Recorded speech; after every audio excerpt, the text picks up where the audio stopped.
Welcome everybody to another episode of Protect Your Vision. We're your hosts, Matt Vizzi and Tim Vizzi. Today we're highlighting rising Hollywood producer, director, editor, and entertainment host, David Mendez. Whether it's behind the camera, in front of the camera, or anything in between, this man does it all. No doubt. He's gone toe-to-toe with Mike Tyson, documented the rise of Donovan Mitchell, and has chopped it up backstage with all of your favorite artists. So, without further ado, we introduce David Mendez. Vizion Sports and Entertainment. Protect your vision.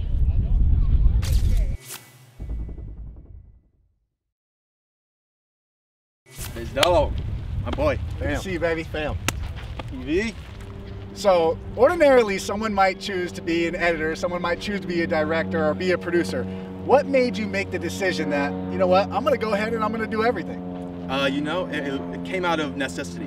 Like, I needed to know everything, right? That's how I work. Like, if I'm involved with the project, I want to be immersed in like all areas.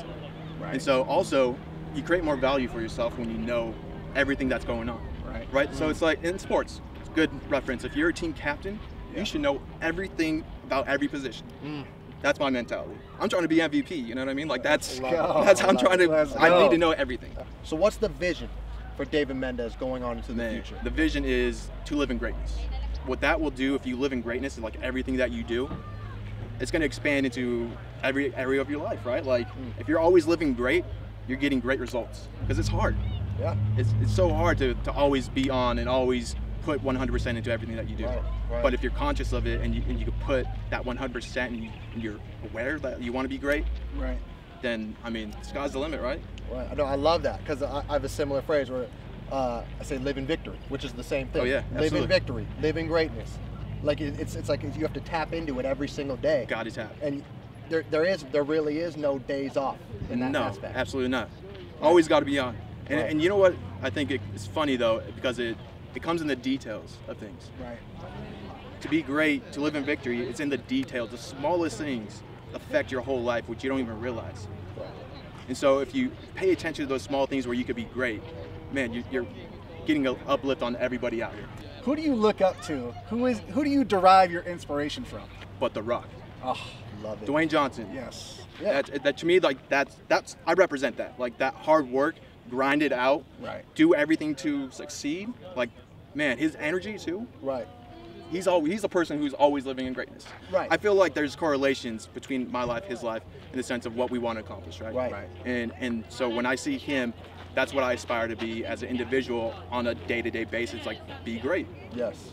And you're kind of built like The Rock too. Hey, I mean, I know you're getting in the gym. I'm trying. I know you're getting those 5:30 workouts in. I see you doing the 45, 48-inch box jumps. Oh yeah. How does fitness factor into your life?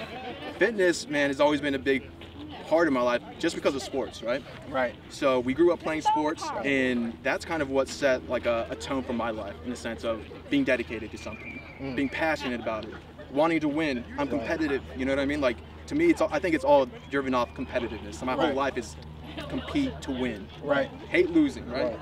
And so fitness, you know what I mean? Like that's just an extension of sports, and it helps with my aggression.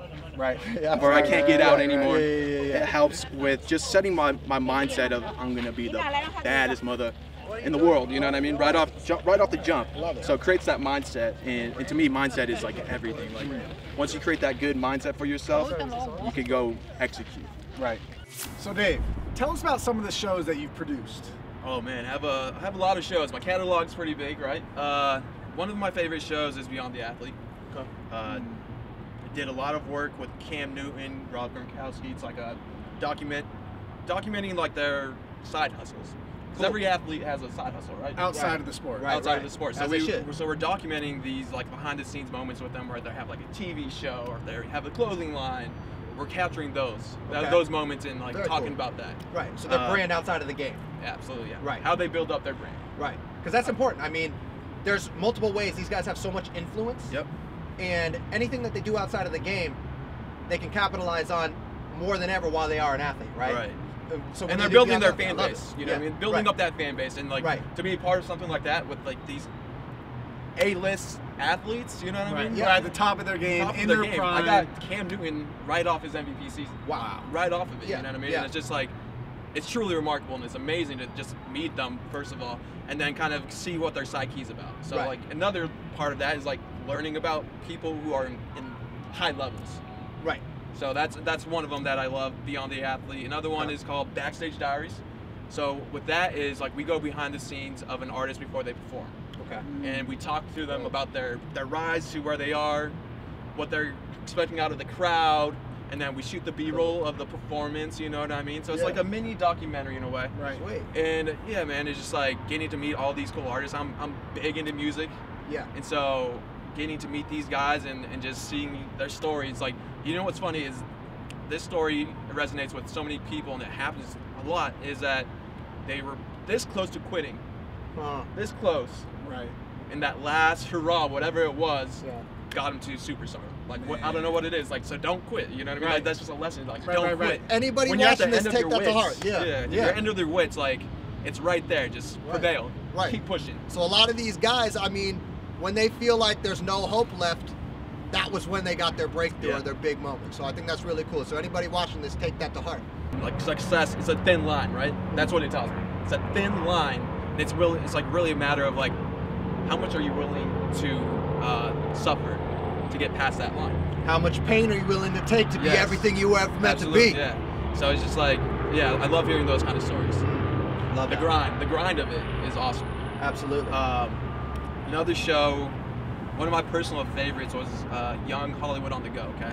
So On the Go was like us going to music festivals, going to conventions. Man. Right. And so it's the music, it's a whole bunch of things that we encompass, and like it's documenting our lives, our stories going to these events, the right? Entire experience. Yeah, the entire experience. So it's awesome because like, I guess like a little bit more or less like we interview artists out there as well, but it's like us, it's our story. You know what I mean? So like we mix in the celebrities and the athletes with our story, and it's awesome, man. Right, So. very cool. Yeah, I've seen the show, and people pay thousands of dollars to go to these music Right, festivals. yeah, and I'm blessed. I think one of the coolest things is that not only are you producing a show of you going to the festival, but you're going for free. For free, free 99, right? Right. Free 99. It truly is amazing, and like I truly do feel blessed about being able to do the things that I do, and like meeting these people is like people die. Like I wouldn't say die, but like that's their one goal. Like with The Rock, you know what I mean? Like my one goal would be like if I got an interview with The Rock, oh man, I'll be made. So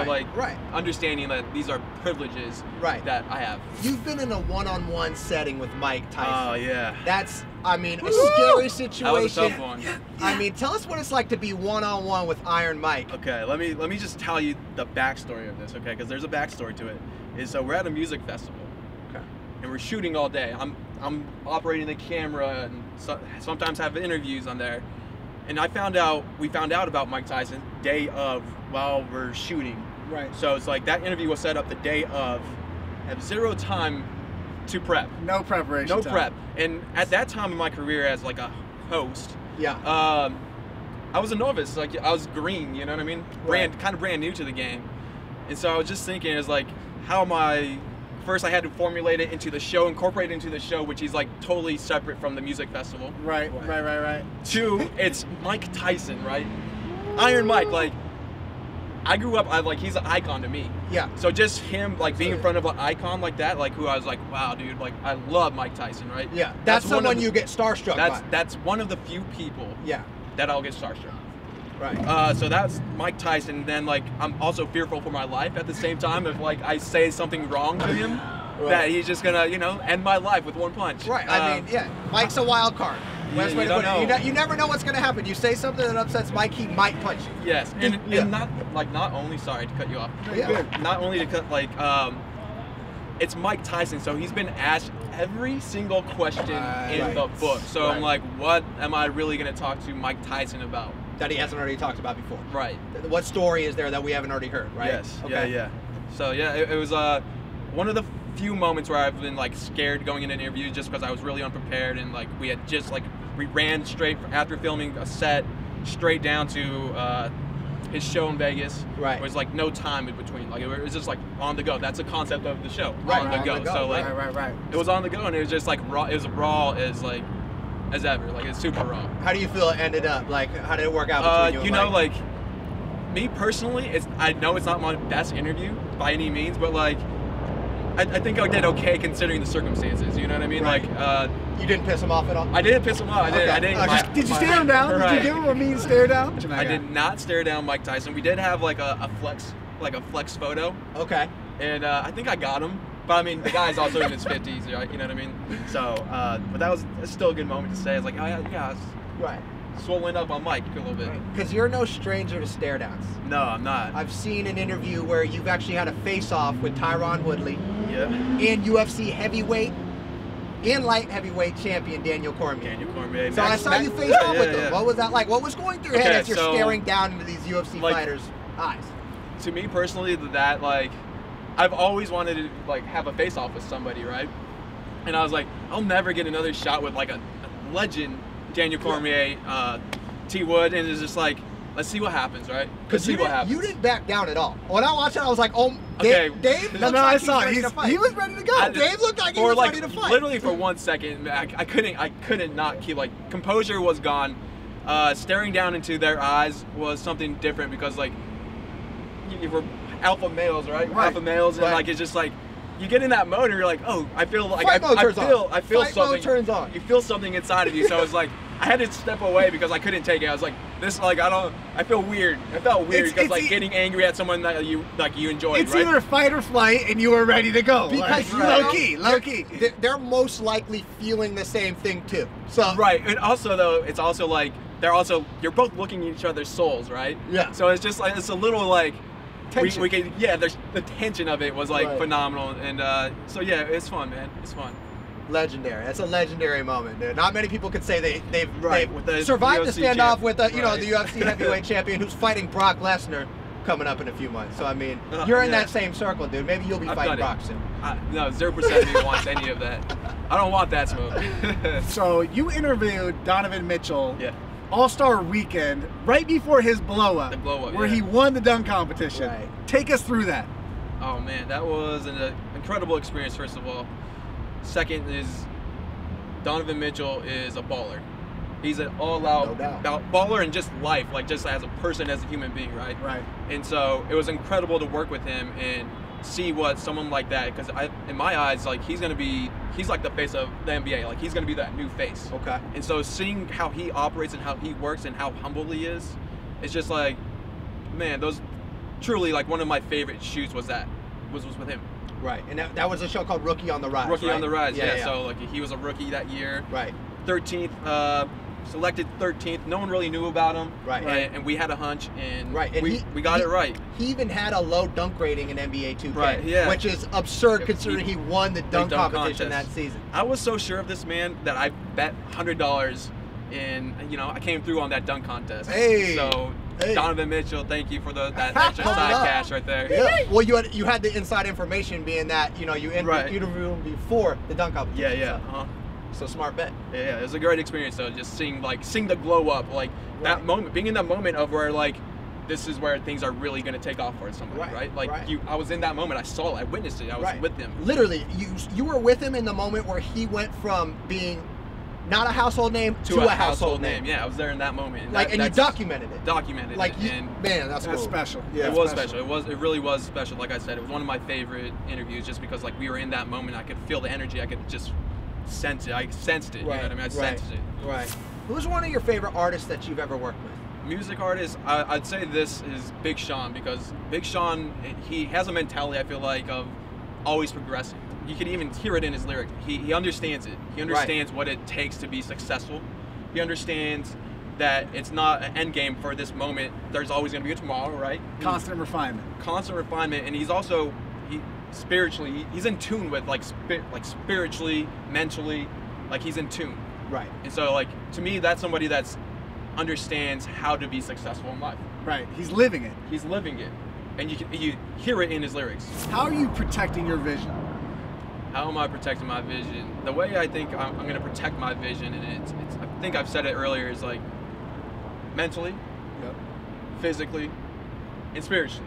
Yeah. So if I hit on all three of those key targets, those goals that I set for myself, it's creating that mindset, creating how you live your life. Creating that life. Create that life. So Yeah. you've actually, you taught me a good quote that I've been, like, I love. It's, you said, create your own hype. Yes. If you create your own hype, right? Shout out like, Daily. Shout out Daily. If you create your own hype, like to me, that's like everyday life. Like create your own hype in everything that you do, right? Love it. Yeah, man. I love that quote. I've been living by that ever since he told me that. But yeah, so physically, mentally, spiritually, I'm gonna work out. I'm gonna pray. I'm gonna meditate. If I can visualize, which I'm struggling on here and there, but like I'm trying to incorporate all those things. So like every day, I'm attacking life and I have a purpose. And you're trying to dominate your day. Right. I'm trying to dominate You're my trying day. to dominate every single day. And I want people to see that though too. You know what I mean? That's Yeah. I want you to feel me. I want you to feel that energy that I bring. Can we all create our own hype right now? Let's get it. Tim, how do we create our own hype? Show me. On 3. 1, 2, 3.